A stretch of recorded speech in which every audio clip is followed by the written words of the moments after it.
But what we're really interested in are relationships and connections.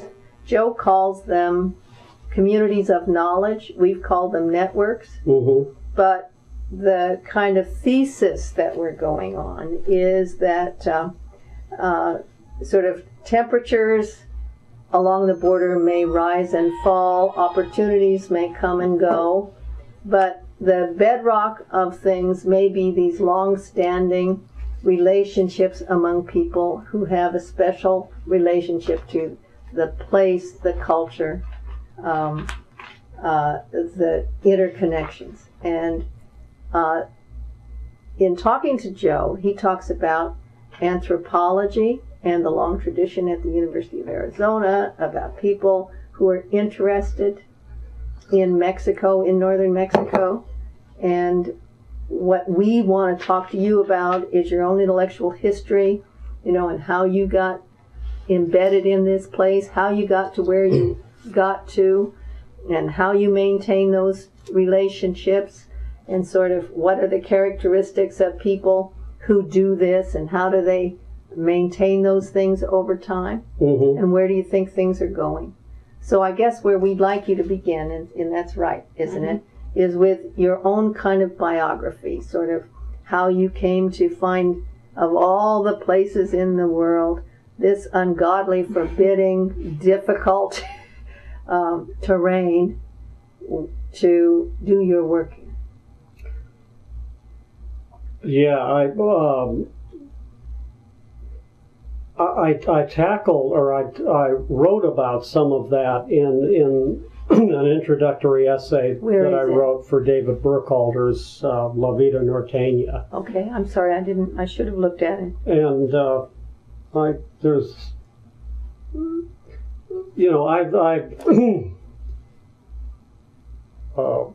my family moved to Arizona when I was 3. So I'm, nearly a native, not quite. But, my father came out, he was a savings and loan executive, and he moved to Phoenix basically to ride the boom, the post-war boom, and we moved to Arizona in 1955. So, I grew up in the northern Sonoran Desert, although Phoenix has done its very best to try and divorce itself from its desert surroundings. My earliest contact with Sonora, with Mexico, was every so often we'd go down and go deep sea fishing in Guaymas, and so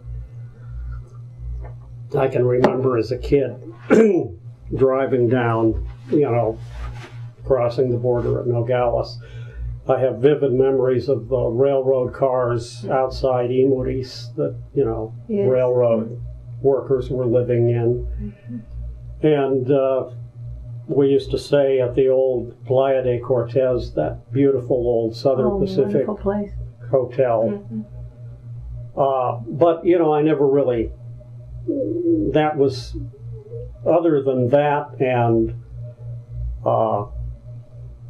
that was my earliest introduction to northern Mexico. I guess when we were even younger than that, back in the days when any living, breathing human being could import a half gallon of liquor duty free, people would borrow neighborhood kids, load them into a station wagon and make liquor runs to Nogales, Yeah, right. And so I had that, contact with border towns. And then when I was in high school, occasionally we'd go down to Nogales or Rocky Point to drink. But, Sonora really wasn't on my radar. And, in high school, I wanted to get away from Arizona. And, I wanted to go read Gary Snyder and Allen Ginsberg at Big Sur. And I actually went to Reed College for a semester. But I write about this in that essay. Okay. The Desert Cup kept pulling me back, and I had a checkered undergraduate college career, dropped out twice for a year, And when I went back to school, I went to the original Prescott College. And so that's probably where my first set of networks were created. You know, that's where I met Gary Nabhan and Amadeo Rea, and all the anthropologists, Bob Euler, George Gummerman, Hank Dobbins, who was sort of my first mentor in anthropology. Yeah. As well as a lot of, you know, all the different students who, you know, so much of the emphasis on Prescott was getting out and doing field work. Yes. And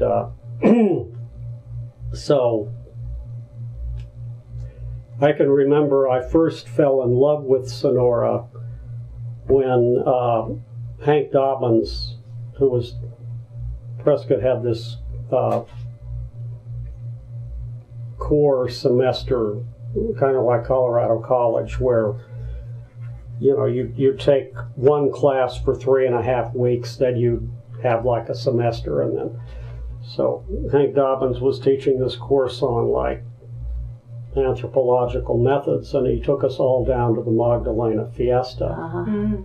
And it really was like falling in love. I was just infatuated with how things looked, how they smelled, how they sounded.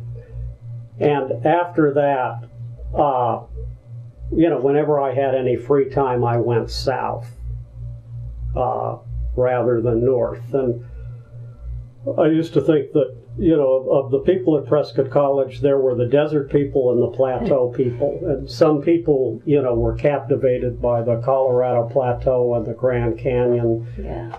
And then others of us, you know, headed down to the Sonoran Desert and even further south. And so, you know, I just started to travel to Mexico whenever I could. Sometimes with, you know, other people from Prescott College, and other times alone. When I was, I think, my third year at Prescott, I took a visual anthropology course where we spent 3.5 weeks in Keno Bay, and then I went down and did an independent study and ended up living in Keno for like 4 months. And so that's the first time I did any extended field work in Sonora. And that also, you know, that's where I, you know, began to establish some networks with Mexicans. Yeah. Right. And then Prescott sort of, the original Prescott College disintegrated. Yes. All the anthropologists left. So I came down to U of A, which at that time was, you know, sort of much more embedded in the region than it is now, especially in the anthropology department. And I was able to take a couple of independent studies with Deb Spicer, who I really, that's the reason I came down to U of A. You know, I wanted to work with Spicer because I'd gotten really interested in the Yaqui Indians. So, and then after finishing my BA, I, you know, went on, and after 2.5 weeks in law school, went on in anthropology. And at that time, I'd say that, you know, the majority of the graduate students were Southwesternists, right. Either archaeologists or cultural anthropologists. And so, you know, there were a whole group of us interested in working on the region. And there were also, you know, lots of other students in other departments who were interested in the region, and there were a couple of sort of informal clubs, or Okay. there was the Menudo Society, which was primarily geoscientists and biologists, but also some anthropologists. And, we'd meet on a regular basis, have potlucks, sometimes up on Tumamoc Hill. But this was also a time when, Paul Martin and Ray Yes. Turner were taking their grad students down to Mexico. And Mexico was a much safer place to travel in back then. And so people would just, go down there. Yeah. To do ecological research, anthropological research, I'm historical glad you mentioned research. Tumamoc Hill. I've forgotten. Ezekiel Escura talked about the people at Tumamoc Hill Yeah, and how important they were yeah, to his connection. And it's interesting, your narrative is so kind of similar. He came to the U of A, he met other people, who were interested in this region, felt at home, and then of course fell in love with the Pentecotes. But it was that same sort of, it was his graduate work, but the graduate work was based on also these sort of associations that led to kind of permanent networks. right, right. And, and Gary and I, our lives kept intersecting, and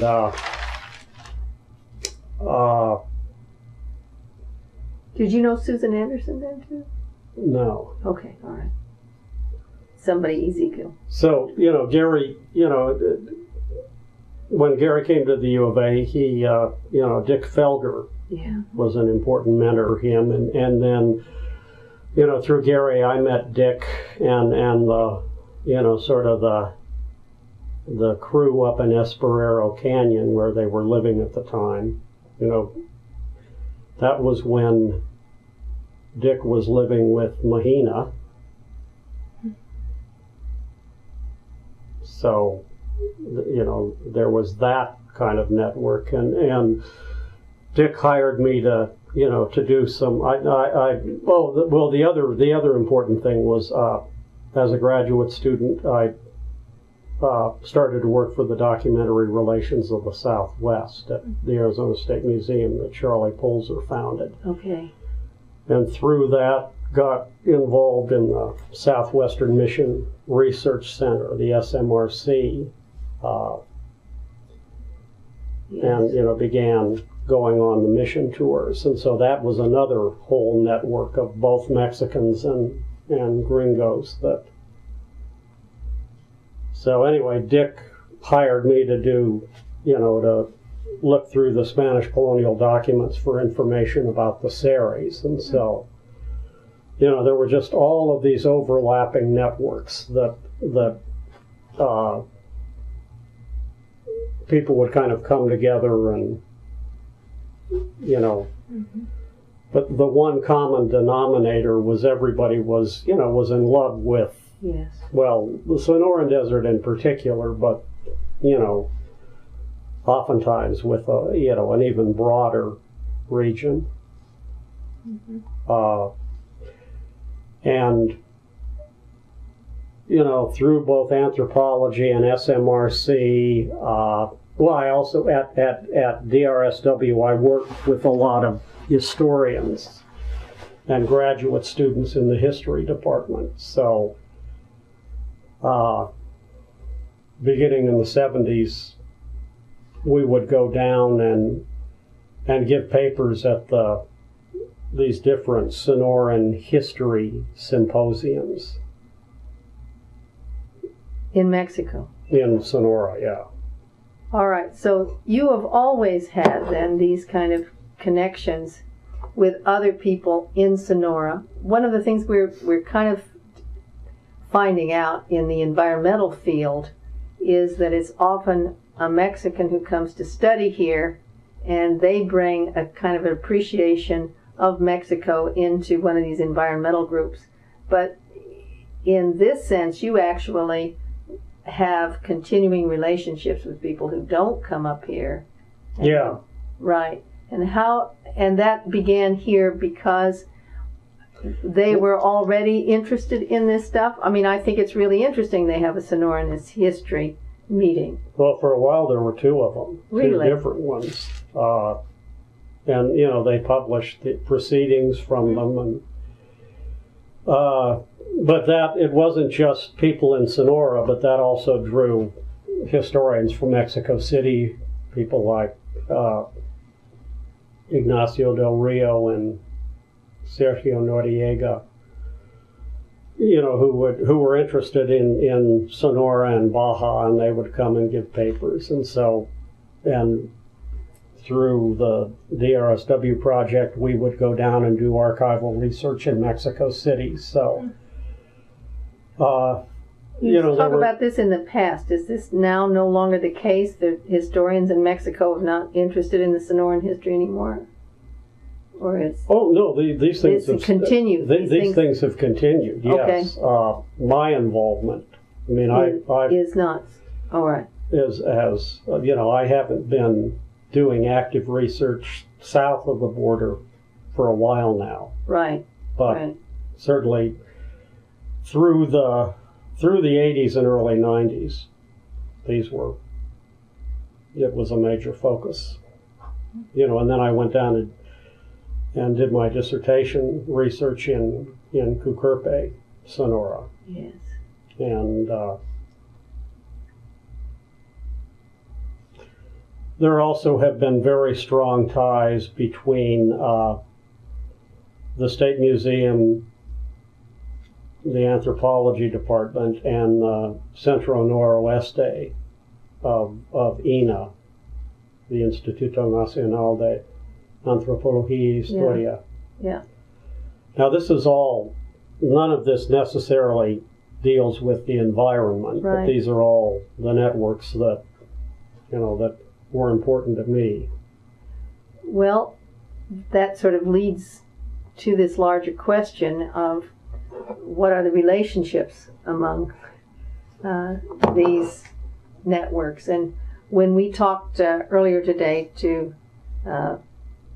people from the OODOM, they talked about there really isn't a separation between environment and people and culture. These things all kind of fit together, and so much of the things that are lost begin with the loss of a piece of territory that has embedded in it this kind of historical memory. Right.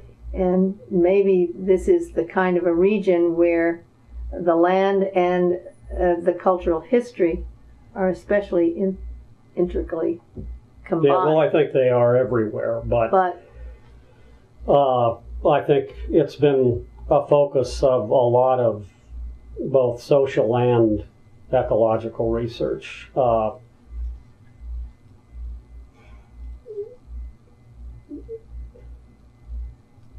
you at Barra? No. Never at Barra. No. So I've been. Your sort of career here at the university, was it in the anthropology department? No, it was well, I got my PhD, but I worked from the museum. That's right, of course. You know, full time from 1984 to 2003. So you worked for Ray Thompson, at least part of that time. And then you moved over here in 2000 here. Right. 2003, I moved over here. Okay. I have a question though. Just go back to what you said about every place has history, like you were suggesting. But I just moved from Pennsylvania, and so much of that history has no connection to the present. Whereas in this area, you still have the connection of the history very much embedded in the culture. Right. I'm not an anthropologist, but I wonder, is that true? Does that make this area distinctive? I think from Pennsylvania, where it's all like gone. There's no tribal connection there. Yeah, and I think part of that is that Spanish Indian policy was radically different from British Indian policy. You know, the Brits and later us I mean, the Brits made alliances with Indian groups like the Iroquois, but in their wars with other European powers. But once those were settled, their primary thrust was to push the Indians westward. They did not systematically try and incorporate native peoples into their societies. The Spaniards, on the other hand, did. They wanted to save Indian souls, but they also relied to a much greater extent on Indian labor. So their whole focus was to, bring Indians into the empire. And, in many ways, I don't want to say their Indian policy was humane, but it was certainly much more proactive and much more incorporating than either the British or the French. And I think, for a number of different reasons, including that, fundamentally different outlook, they also, intermarried with Indians. There was, the color line was much weaker in the Spanish Empire than it was in the British Empire. And certainly on the northern frontier, there were black slaves, but to a far lesser extent than there was, say, in the southern British colonies or the U.S. So all of those things, I think are the reasons why, when you look at where Indian people live today, so many more Indian people live in the Southwest, in the former parts of the Spanish Empire, than they do certainly along the East Coast. And there's, to go back to the metaphor of the weaving, there's the interweaving of both the landscape and the peoples in a way that doesn't exist in other East Coast, let's just say, east of the Mississippi, for example, which again, there's a sort of fabric issue here then in terms of interconnectedness and legacy. You had the Native American societies with, in some cases, 4 centuries of Spanish and Mexican society, and then for the last century and a half, the Anglo-American arrival. And because the area was a frontier for such a long time, a lot of those peoples survived. And whereas, again, you look at where Indians, if Indian peoples survived, who originally lived on the East Coast, most of them ended up west of the Mississippi River or in Oklahoma, because they were just continually pushed further and further. Indians don't like Andrew Jackson. He's not a hero to them. Whereas, the Spanish, for the most part, was trying to bring Indians into missions and settle. If we focus just a little bit on particularly Native Americans, and it's sort of following this theme about the importance of people and their connections, but also institutions like the University of Arizona, like Tumamoc Hill, and like these legacies of students and their graduate students and so on. If we move on then to law, earlier today we talked about the importance of preservation acts to require anthropological digs before you put in something like the CAP. How important are laws, or in some sense are they kind of the consolation prize for a bunch of this stuff? I never quite know. The Arizona State Museum, I know, had lots of contracts because of the federal laws requiring. There's all sorts of federal laws, right? But and actually I can't remember the name. Well, obviously, can I? there's a whole series of laws, but beginning in the 70s, anything that involved federal funding, you had to do archaeological survey and mitigation, and that spawned an enormous amount of research, and it created an industry, a private sector archaeological industry that primarily focused on archaeology, although now it's beginning to involve, through like traditional cultural properties, some cultural research as well. But it was primarily a real boon to archaeologists, and many of my fellow graduate students went on to work for or establish some of these contract firms, and now firms like Desert Archaeology and its not-for-profit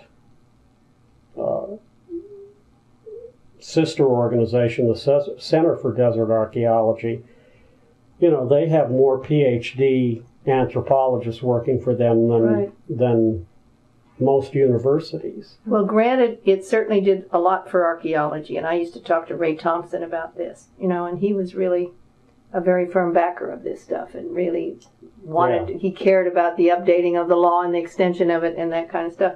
But what does it exactly do for the Native Americans? And does it, in the long run, sort of deepen the appreciation in the broader society for this stuff? Does it give them a leg up when they want to claim their heritage? Well, the key law there was NAGPRA. Okay. And that was a revolutionary law that initially I think a lot of museums and archaeologists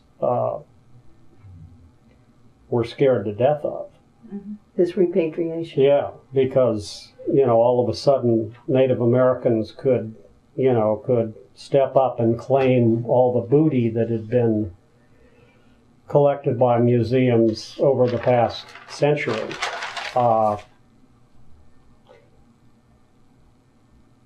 I think one really positive result of that, however, has been much more collaboration between anthropologists and Native Americans. That's what I was wondering. And it's also as Indians have really explored and utilized the concept of sovereignty, they have established much more control over the kind of research that's done on reservation. And so this, the Southwest has been was probably the premier anthropological laboratory in the world. Maybe British Africa challenged that, but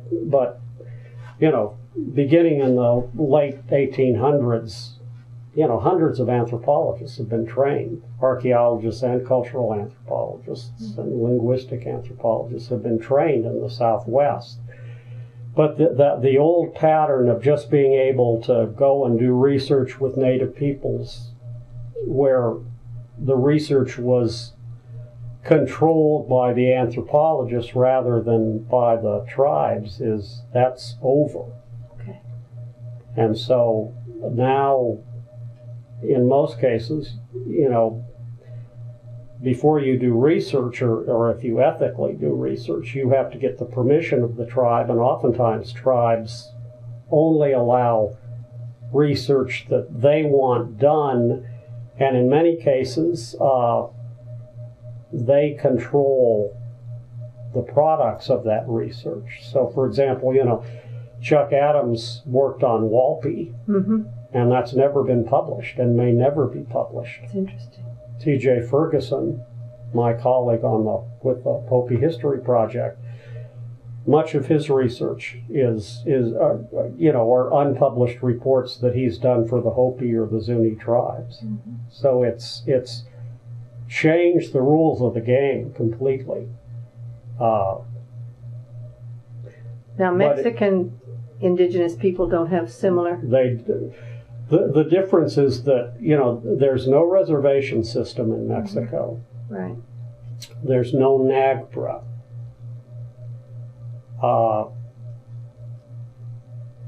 Indian people in Mexico don't have the legal tools or the land bases that Indians in the United States have. Their access to land is within the comunidad or ejido systems. And oftentimes that's mediated. I mean, they may be in an ejido with a lot of mestizos. So they don't have that,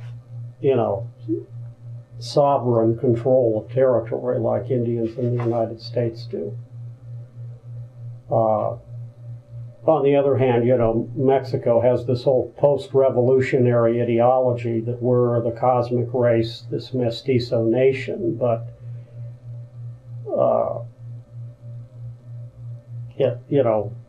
when you look at the actual realities of Indian people in Mexico today,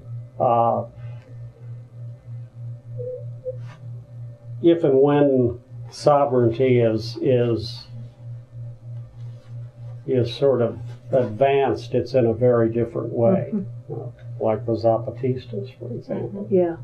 And I've been told the Seri are probably one of and the Yaqui, at least in Mexico, are one of the few that really have secured somewhat of a land base and a cultural identity and a...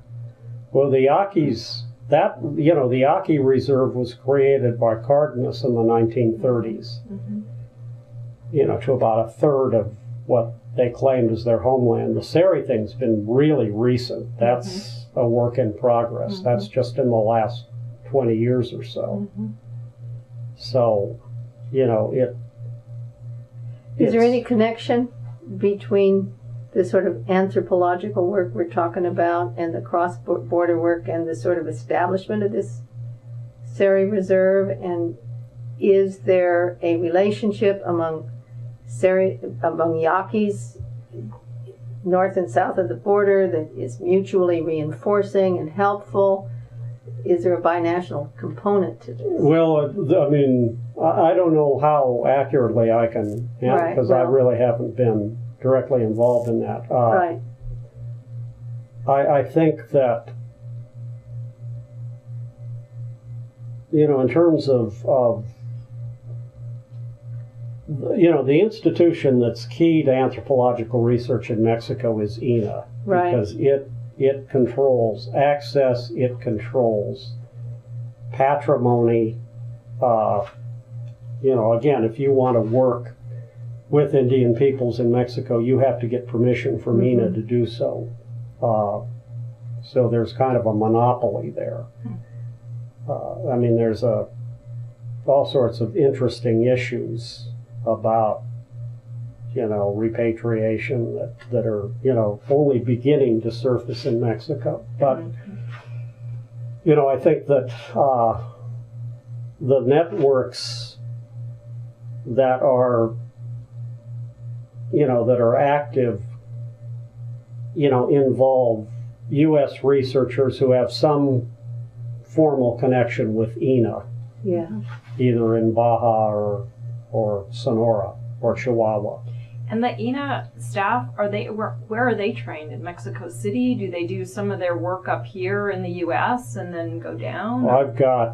Most of them are trained at least for their bachelor's and master's in Mexico City. But then, some of them,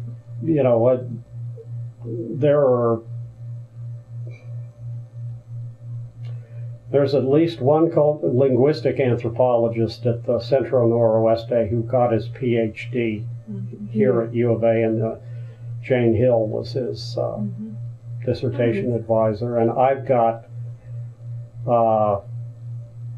a student who worked for the Centro Noroeste and INA for 5 years. And I've had where I've been on committees of other students, I thought I kind of knew that you were... Yeah, so there's... cultivating.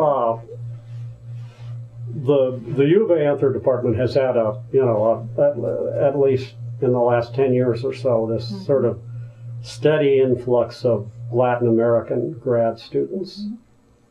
Probably the majority from Mexico, but I've got a student from Paraguay, I've got a student from Colombia, I'm on a committee with a woman from Venezuela, but those are really important.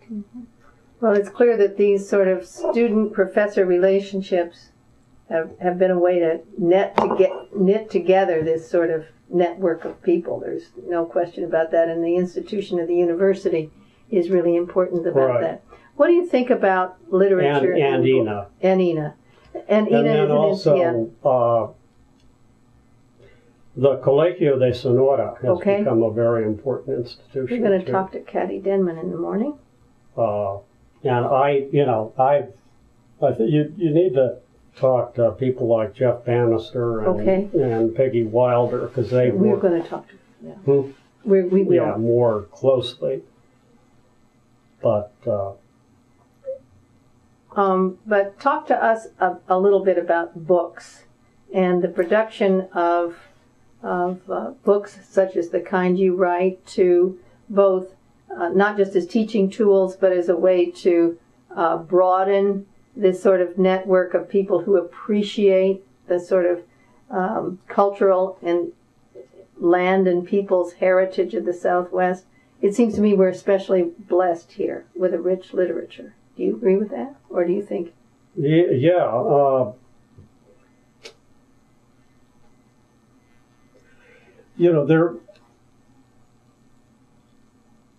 There's been this, in anthropology in the last 20 or 30 years, there's been a real more and more incorporation of history. Okay. But U of A, long before the discipline kind of went in that direction, there was this sort of core group here at U of A who were, involved in historical research as well as ethnographic field work. Ned Spicer's the best example, but Jim Officer, Bunny Fontana, and the networks that I interacted with them was not only the university network, but also SMRC, Mission Tours, because it's sort of been diluted a little bit. But originally SMRC, the core group of SMRC were, Charlie Pulser, Bunny Fontana, Big Jim Griffith, Jim Officer, scholars who also, wanted to sort of bring their scholarship to a wider public. And it's kind of nice because they also took people to these sites, so they had a field experience. Right. So it was not just the literature, it was also this sort of shared transboundary experience. And it always involved an environmental component too, because we had, generally on Sunday mornings, we almost always had, we called it a nature walk, or for years we'd stop, there's a mountain pass on the highway east of Caborca, where you can see all 4 columnar cacti, saguaros, cardone, and the 2 organ pipes.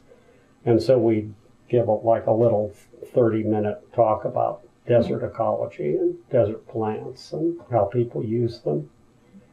So the environment's always been, been a part of, and I'm going to have to leave at 5:15. I know. So we won't keep you that. I in terms of networks, and I don't know whether this is a little bit off your theme, but it's certainly more, for the last 13, 14 years, most of my focus has been on this side of the border, primarily focusing on issues of, ranching and the conservation of open space. And that, ranching was a big focus of my dissertation, in Sonora. But then, I got intrigued over the, sort of the conflict and the polemics over ranching on public lands that, were so bitter during the 1990s. I can understand why environmentalists hate cows and things that eat grass in it. Well, what really kicked it off was I was a fellow at the Udall Center, so there's another important institution. Yes, right. One that you're probably familiar with. Yeah, a little bit.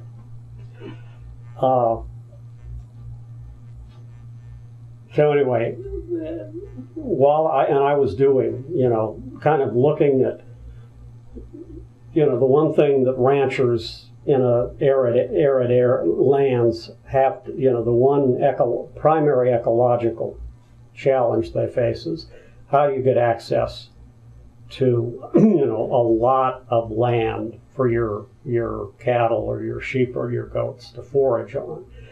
And they've solved that ecological challenge in very different ways in Mexico as opposed to the United States. And so that was the project I was interested in at the Udall Center. But while I was there, Les Corey and Andy Lorenzi of the Nature Conservancy came to then this is when Kirk Emerson was at the Udall Center. Right after I left. In charge of the environmental conflict resolution program there. They came to the Udall Center and said, we feel like we've gotten off on the wrong foot with the ranching community in Arizona. And that was primarily over, they wanted not to graze their allotments after they got the Muleshoe Ranch, and ranchers sued them over that. So, Kirk called me in, and we met with Jim and Sue Chilton and the Parsons at the Mountain Oyster Club, and that led to the creation of what became the Arizona Common Ground Roundtable, which for about 4 years was this revolving kind of working seminar on, what we were trying to figure out is how can you bring environmentalists and scientists and ranchers together rather than, knocking heads? Is there common ground? And, the common ground that we established early on was, we were all concerned over the land fragmentation, and, the suburban and exurban development that was chewing up the West. Yes. It's interesting. We, groups like the Nature Conservancy, the Sonoran Institute, they came to the table. A lot of environmental groups refused, like the Center for Biological Diversity. And, I sort of started this process, kind of vaguely with an environmentalist bias, and I ended up really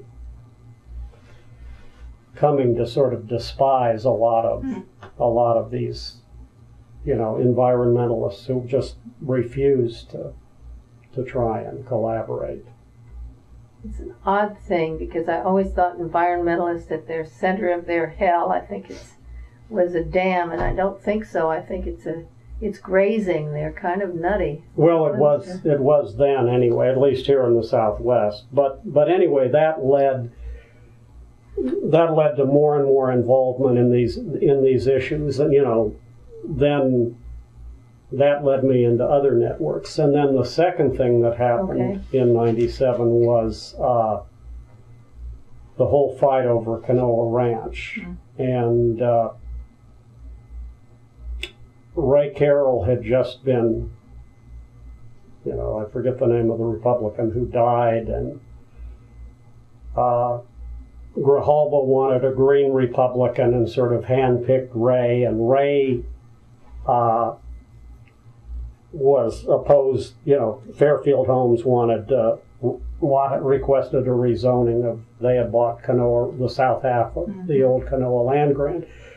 So Ray called a group of us together, and I ended up, being chair of the group, and we founded the Canola Heritage Foundation. And that fight was the first time in like 25 years that the Board of Supervisors turned down a major rezoning. Wow. And it brought all of these neighborhood groups and environmental organizations and, people like me and astronomers together. And then, the Arizona Common Ground Roundtable was meeting all over the state. Mm-hmm. And then a lot of us in the roundtable, some of us got siphoned off as that whole growing smarter thing started to happen on the state level, but I got pulled into the Sonoran Desert Conservation Plan that Pima County developed, and that, which I think is the most visionary and ambitious land use plan maybe in the entire country. But that, that brought all kinds of networks involved in, how do we preserve biodiversity and open space and working ranches in this part of the Sonoran Desert. So those are the kind of the networks that in Sonoran a sense, Desert Conservation Plan, how did it get to be so visionary?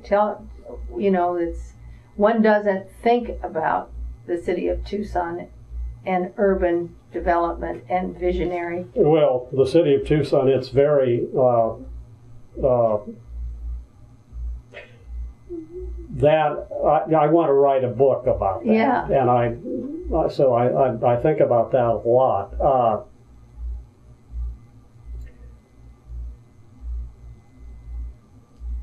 It was this remarkable conjunction of a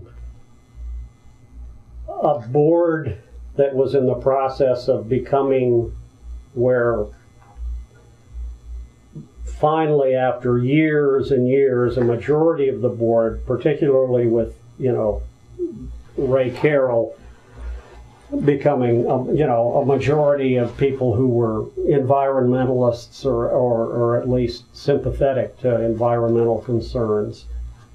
That in conjunction with a really remarkable county administration. And, Chuck Huckleberry deserves a tremendous amount of credit for that. But he had, and still has, just truly extraordinary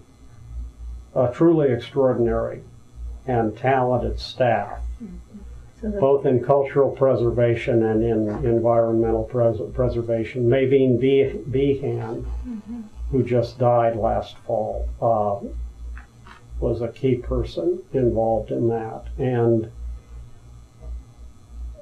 I don't really know how they got to that point, but what triggered the whole process was the listing of the pygmy owl. Okay. Yeah, And that's right. and I was up in the northwest sector. prime pygmy owl habitat was in the Northwest, which is the direction that Tucson primarily grew in the 70s and 80s and 90s. And so with that listing, the county knew that it, as well as any other private developer, were going to have to jump through all these ESA hoops. And so they decided, rather than, just trying to react on a species by species basis, they launched this incredibly visionary project to identify what are not just listed endangered or threatened species, but what are all the native species that are vulnerable to the kind of urbanization and suburbanization and exurbanization that Metro Tucson has. And Fish and Wildlife Service and the state fish and game were also very I was at Audubon Society at the time that started. Oh yeah, I mean there were all kinds Money to be had, all kinds studies being done. But so the county anyway decided we're going to seek a multi-species habitat conservation plan, which is an amendment to the ESA. Mm-hmm. And so they created these technical advisory groups, including I think what was misnamed the Science Technical Advisory Group, to try and identify what species were. I think there were 7 or 8 listed species, but originally they had a list of 55 species. Priority vulnerable species is what they called them. And then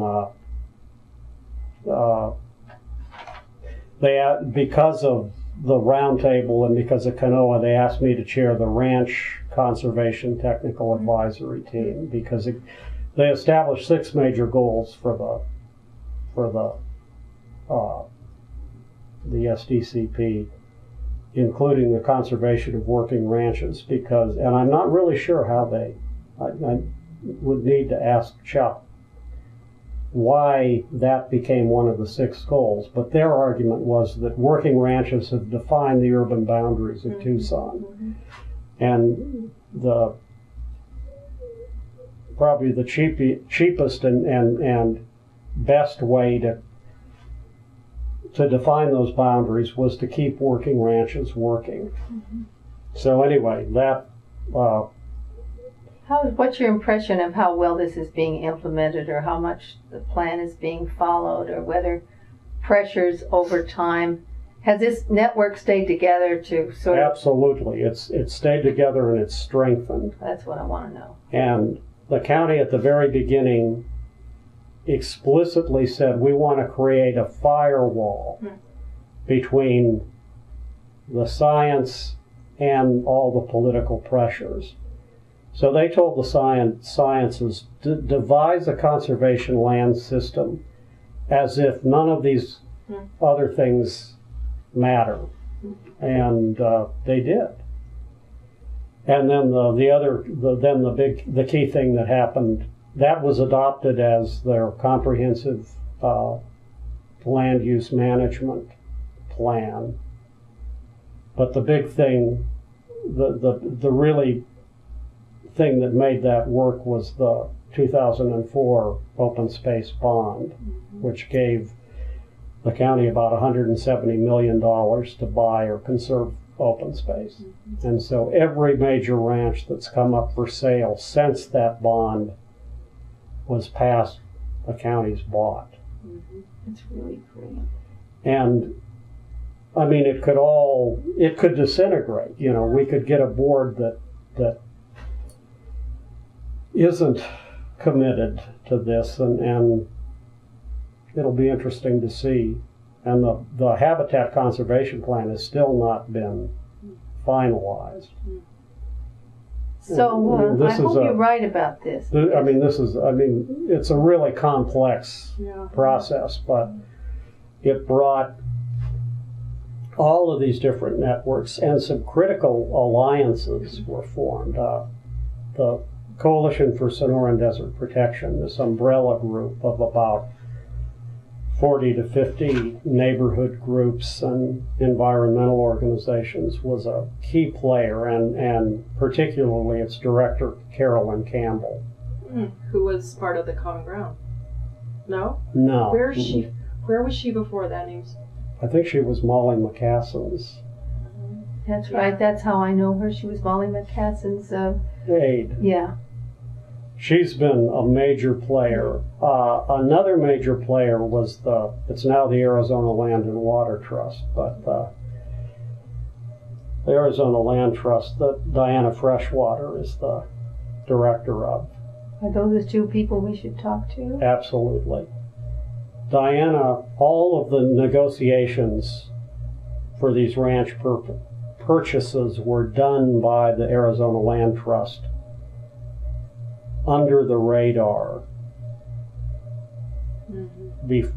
before the county bought them. So it's been this extraordinary collaboration between public and private entities, between grassroots organizations, and the contrast between the county, which I think is probably, environmentally anyway, the most progressive county in the country. Who'd have thunk 20 years ago? Yeah, exactly. And, you know, the absolutely dysfunctional city of Tucson. Yeah, exactly. You know, Rio Nuevo was this incredible opportunity, and they've completely botched it. What a horror. You know, so it's why the difference? You know, I've got to think that personalities play a big role, and you know, personalities and maybe pre-existing networks. Probably. I mean, and obviously Chuck Huckleberry is Right. Chuck Huckleberry, Raul Grijalva, Wow. Ray Carroll, more recently. And I'm going to have to leave. Yeah, but boy, that's such a contribution. Wow. I mean, It's really helpful to you know, us. it just scratches the surface. There's Well, so Tom, much this more. has been really great. Thank so you. much more. Well, and I'm going to do now some homework on this and add this piece. That's very important. Thank you. Thank you. Really, really helpful. And one of it's the kind one of of the interesting things that we've seen is that there's a spillover effect as Tucson began to be more exercise more control over development. Some of that development during the boom got displaced to other counties, but also other counties have, you know, like Cochise and Santa Cruz and Pinal are intrigued by what we're doing, and also other jurisdictions, you know, City of Tucson, Marana, Oro Valley, they're all developing their own kind of environmental programs modeled after this county SDCP. You know, Bruce Babbitt was key during the early years when he was Secretary of the Interior. You know, it's just, and how that plugs into these earlier networks we're talking about, you know, Yeah. you know, it's sort of a, you know, a rolling, I don't know what the right metaphor is, but, you know, it's always a work in progress, and networks that were established earlier are activated, you know, as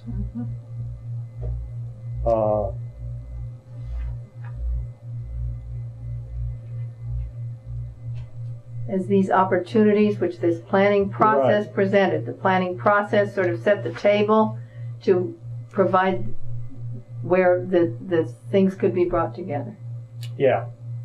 which is what planning processes are supposed to do. So, But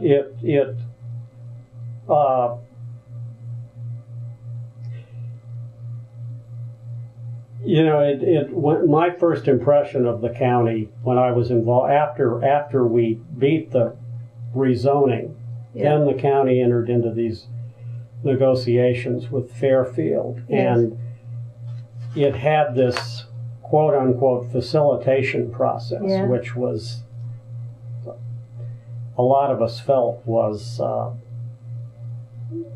you know, just a charade that Maveen was, you know, you don't have one of the major partners facilitate the process, but Maveen facilitated it.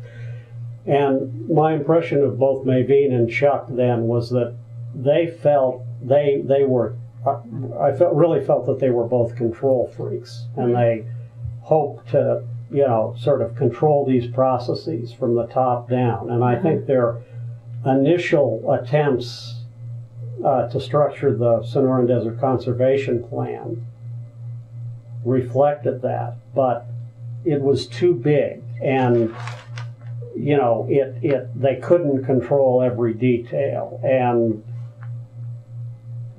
to their credit, I think they recognized that they had to become much more accommodating of these grassroots efforts. But it's been an ongoing negotiation.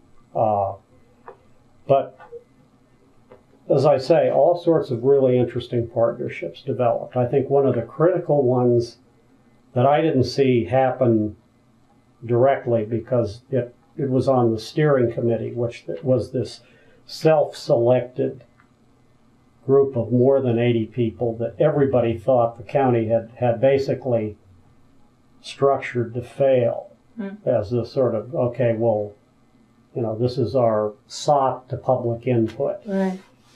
And for about the first 3 years, it was absolutely unwieldy. But then a group of the steering committee got together, and I think a critical alliance was Carolyn Campbell and this realtor named Bill Arnold, who, is as conservative as they come. But, what it led me to realize is that realtors and developers are two very different cats, and the realtors, at least some of them, began to see that preserving open space would make the properties that they were trying to sell more valuable. And so it's been a really fascinating. Yeah, it sounds like it. I look forward to your book. Well, one of these days. Yeah.